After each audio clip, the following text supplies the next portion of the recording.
Povo meu, povo meu, eu tô até bem trajado para falar de um assunto triste, assunto muito delicado, violência em São Paulo.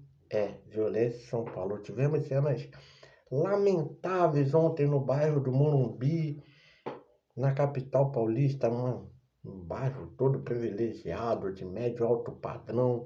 Olha o que aconteceu ontem, um atropelamento ontem no bairro do Morumbi. Eu não sei como é que Bom Dia São Paulo está hoje, é, Balanço Geral São Paulo, né, o primeiro impacto do SBT, vai rodar o mundo, o atropelamento que aconteceu fatal, vítimas é, é, destroçadas, deturpadas, famílias destruídas com o atropelamento de ontem, 57 mil pessoas parece que faleceram ontem depois de um atropelamento. Qual atropelamento que eu estou falando? Lógico que eu estou falando de Santos 0 e Vasco 6. Galera, o meu Vascão acabou goleando o Santos por 6-0. Fazia o sétimo, não parava não. Depois do gol do Tietê, era para ter feito o sétimo, o oitavo. O goleiro do Santos, que quer seleção, estava esperando uma convocação do Ancelotti. Não sei como é Gabriel Brazon, não sei como é que ele vai esperar essa convocação agora. Mas o Vasco venceu o Santos por 6-0 com gols de Lucas Piton aos 18 do primeiro tempo, David aos 2 do segundo tempo. E aí vamos lá. Coutinho marcando. Calma aí. Lucas Piton aos 18 do primeiro tempo, David aos 6 do segundo tempo, Coutinho marcando o terceiro aos 8 do segundo tempo, Ryan de pênalti aos 15 do segundo tempo, Coutinho aos 17 do segundo tempo e David e Tietê aos 23. Então, Piton aos 18, David ao, aos 6 do segundo tempo, Coutinho aos 8, aos 17 do segundo, Ryan aos 15 e Tietê aos 23 do segundo tempo. Um atropelo, um amasso. É... 3 gols em pelo menos aí uns 3 gols não, né? 4 gols em pelo menos 10 minutos. Uma vitória muito épica, gigante, marcante, com o volante jogando de zagueiro de novo, o Hugo Moura, com o Tietê e Jair jogando muita bola, e o Coutinho jogando o fino da bola para o Vasco. Mas antes de eu continuar citando o Vasco aqui, vamos falar do Santos. Tem que ser imparcial, nem com a camisa do Vasco eu tô. O Santos, que está a 2 pontos do Vasco, está em 15º, o Vasco está em 16º. Demitiu ontem, é, o treinador, né? O Kleber Xavier. Demitiu ontem também o filho do Tite, o Matheus Bach, saiu toda a comissão. Santos que já subiu, né? Já tinha descido, subiu, tá brigando para não cair de novo. E vamos falar um pouquinho do Neymar, né? Eu acho que eu não sou neto para ficar esculachando pessoas, falando mal de pessoas, eu me compadeço muito com as pessoas, mas vamos lá. O Neymar não é para ser o protagonista da seleção brasileira, como o Rafinha não é para ser, como eu acho que o Vini Júnior não está preparado, o Rodrigo, o Richarlison passou a fase dele, enfim, vamos falar de muitos aqui, né?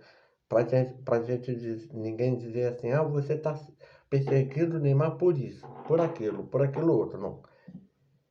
Eu fui fã do Neymar até 2016, até a temporada 2016, 17, 18, quando acontece aquela briga com o Cavani, que o Cavani sai perdendo depois de anos, buscando protagonista no PSG, e a Copa de 18, aí fui deixando o Neymar de lado.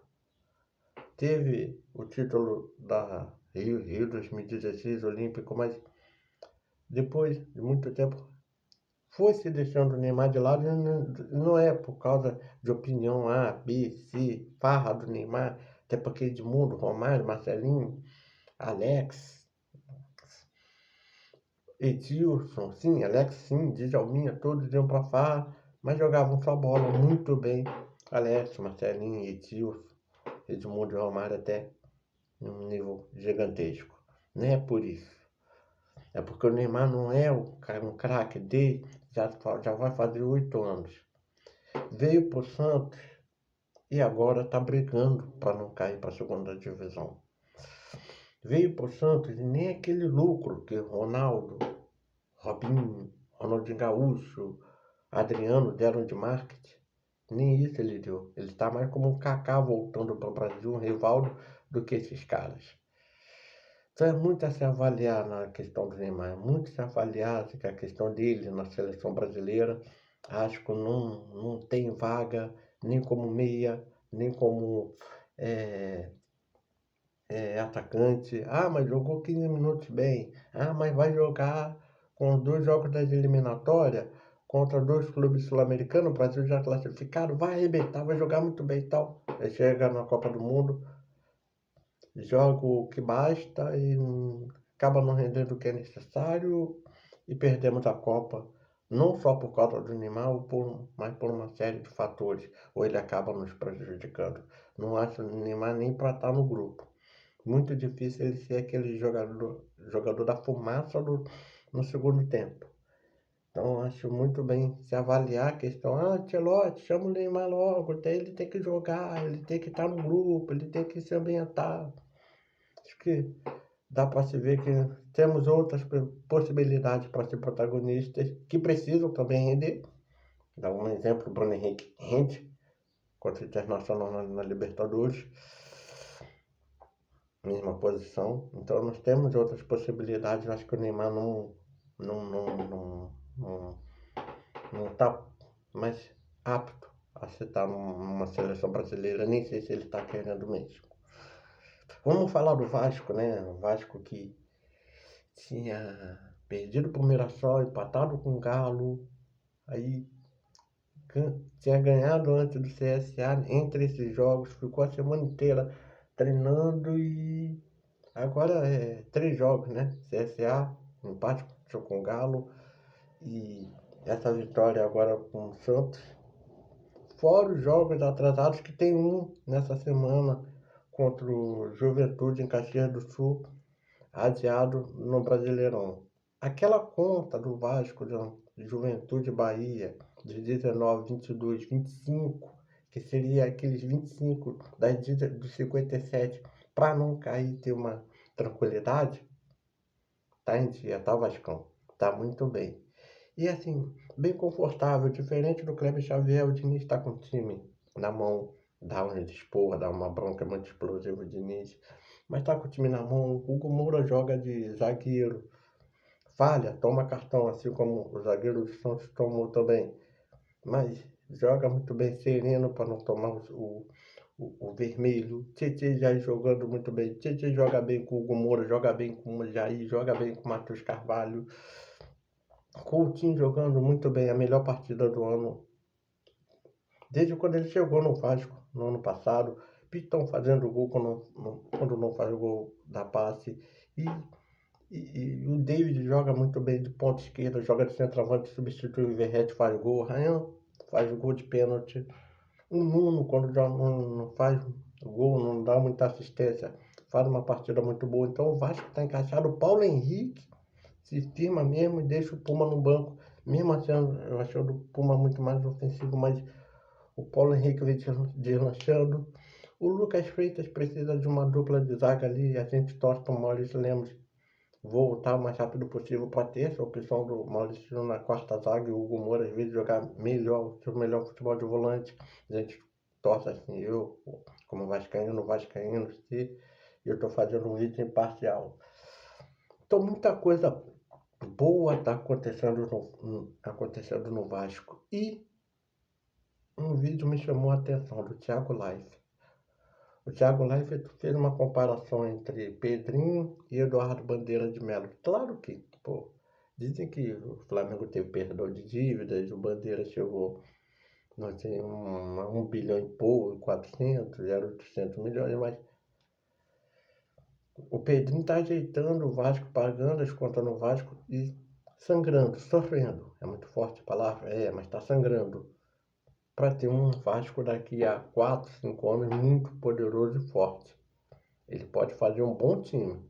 O Admar Lopes pode ajudar o Diniz ou qualquer outro treinador, porque treinador no Brasil não fica muito tempo, mas pode ajudar qualquer outro treinador a crescer muito bem e fazer um futebol muito bom no Vasco. Muito bom futebol no Vasco, mas é com o tempo. E vai pagando as dívidas. O Thiago Live fez essa comparação. Eu acho que o Mário Coelho, o Nito Machão da Gama, o Atenção Vascaína, o Dieguinho do Futebolaço tem que pensar nisso. Vai ter times bons, vai ter momentos bons, mas vai sangrar. Possa ser que caia uma hora. Caiu para a segunda divisão, mas caiu para a segunda divisão, caiu pouca receita. A receita que entrou é para pagar a dívida, caiu a dívida de 1 bilhão e 400 para 1 bilhão. Depois caiu um pouquinho, ele se reelegeu, caiu para 700. Aí dá vaga para outra pessoa, um Brant da vida, e o Vasco vai se acertando. Se vier títulos, Copa do Brasil, depois Libertadores ou Sul-Americano, vai pagando as dívidas. Acho que o Vasco está num caminho muito bom, tão certo, tão melhor do que o Santos, né? E o Santos não tem tanta dívida, o time revela mais do que contrata menos jogadores, é mais de vender do que contratar medalhão. Tem a Vila Belmiro ali, um estádio bacana que é pouco custo, né? É tão caro. Então o Vasco tem muito, e São Januário também, lógico, não é tão caro, mas o Vasco tem muito mais facilidade pela grandeza da torcida e pela história da camisa, que é tão grande quanto o Santos, mas pelo modelo de gestão, se pensar, colher frutas lá na frente, mas sangrar primeiro, que possa ser que o Vasco daqui a 3, 4 anos possa estar bem melhor do que está agora. E agora, brigar por Copa do Brasil ajudaria muito ser vice do Copa do Brasil para trazer esse dinheiro, quem sabe ser campeão, e montando esse time com o Diniz para ir melhorando, quem sabe o Diniz deixa um legado, como deixou no Fluminense. Entendeu muito bem o Vasco, o Diniz, não é de toquinho, tem um volante improvisado na zaga, mas sabe jogar feio. E o Vasco vai muito bem assim. Então, o Vasco está melhor do que o Santos. O Santos está em crise, chamaram o São Paulo. Teve briga, confusão generalizada da torcida do Vasco, isso depois eu falo. Mas o Vasco está muito bem, parabéns, Vascão, vocês ganharam de 6-0. Poderia ter feito o sétimo, o oitavo. Maior goleada da história do Campeonato Brasileiro. Mas só de ganhar de 6 já dá um alívio para o seu torcedor. O Santos está 2 pontos à frente do Vasco, ainda está em 15º, o Vasco está em 16º. Mas isso pode acontecer, uma mudança. O Vasco ia 22 pontos no jogo atrasado contra o Juventude. Valeu, galera. Se cuida, Santos. Juízo na cabeça, Neymar. Fui.